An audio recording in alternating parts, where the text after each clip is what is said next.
So a while back we shot a show called Getting Ahead of the Millennial Takeover. It was one of the most watched shows of 2014, and if you missed it, you have to go back and watch it. Trust me guys, if you're in the real estate industry, you have to go back and watch this. Dave Savage and RC hit on some huge topics in that show, and this week we pick up where we left off. That show is all about the millennial mindset, marketing to millennials, and best practices if you're selling a home or helping millennial with financing. Now part 2 is all about working with them and winning with a millennial. After all, one of the biggest things to remember when working with or for a millennial is they can smell BS from a mile away. And I say all that to say this: if you want to attract and market to millennials, then there's nobody better than a millennial themselves. Trust me, proceed with caution if you guys are going to try to pull the old cool but outdated dad trick and try to relate to them yourself. Don't do it.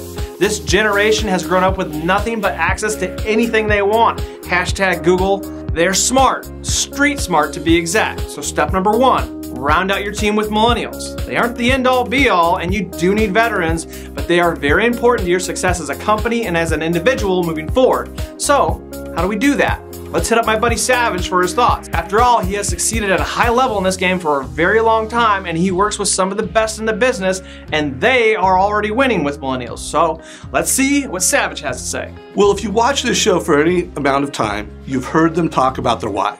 And I said it last time, know your why and know it well. Communicating your corporate why to millennial new hires can sometimes be more important than the money itself. Millennials seem to be more driven by purpose than money. If they don't believe in it and they can't get behind it, they don't. They just move on. They certainly aren't afraid of change. Heck, that's all they've ever known, a boom to bust world where what they knew yesterday doesn't apply today. Speaking of communicating your why, communicating with these guys can be a challenge. Unless you understand how they communicate. Guys, less is more with this generation. You know that. That's why Instagram, Snapchat, Twitter kill it with this demographic. I am telling you, less is more like never before. Get to the point, tell them what they want to hear, no more, no less.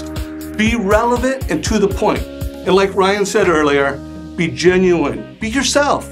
They do smell BS from a mile away. That's true, we can. Look, we aren't mythical creatures that no one understands. We just don't like fluff.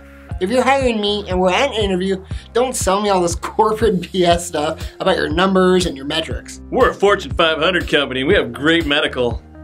Great, tell me something real. Something I care about. Shoot me straight. Hey man, we aren't really reaching the younger demographic. I don't know what the hell Snapchat or Twitterverse is, but I know you do, and I know you can help me leverage that technology to get the message out. Cool, great, let's get to work. Oh, and by the way, what you guys take as us being entitled is just us being picky about where we work and what we want to do with our lives. We want to be fulfilled. Look, I'm sorry that we're not jumping at the chance to jump into an assembly line. It's not because we're entitled, it's because we care about where we're gonna work, and we wanna be part of something we believe in.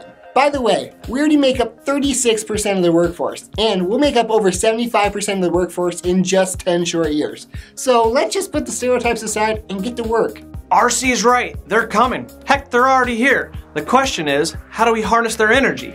Realize that these guys can bring a ton of passion and energy to drive your business forward. Now, another interesting fact, and I know this firsthand because I've sought out and worked with some pretty badass millennials, RC being one of them, several of them like autonomy or consider themselves to be entrepreneurial.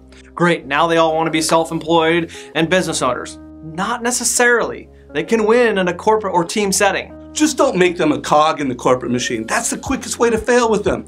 Give them the ability to thrive, let them dream big. That may be a little uncomfortable for CEOs like us, but we have to trust and empower them. Young boomers and old Xers alike. This isn't 1913, guys.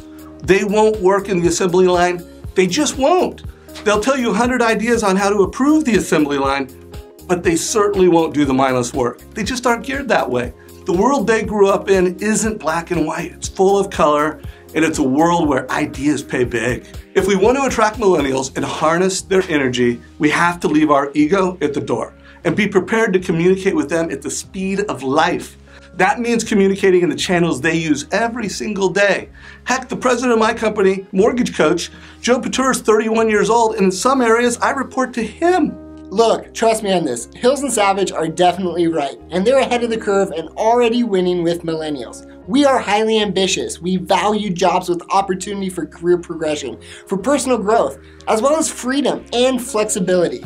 For real, that's a big one. Magic doesn't always happen in the hours from 9 to 5. We prioritize value and meaning in our work way over money. If our jobs are aligned with our passions and our whys, then we go all in, and do not be surprised if we outwork everybody else. Also, don't be shocked when magic hits on a Thursday night at like 11 o'clock. This is what can happen when we're not put in a box. The sky's the limit. Hey guys, we'd love to go on, but we ran out of time, and it's too bad because I feel like we just scratched the surface of this stuff. I'm sure though we can revisit this topic if backed by popular demand. Hit us up down below. We'd love to hear from you guys. Share this with your teams, CEOs, team leaders, and managers. Stay on this. This is something you want to be in front of, not behind. Hey, we'll see you next week.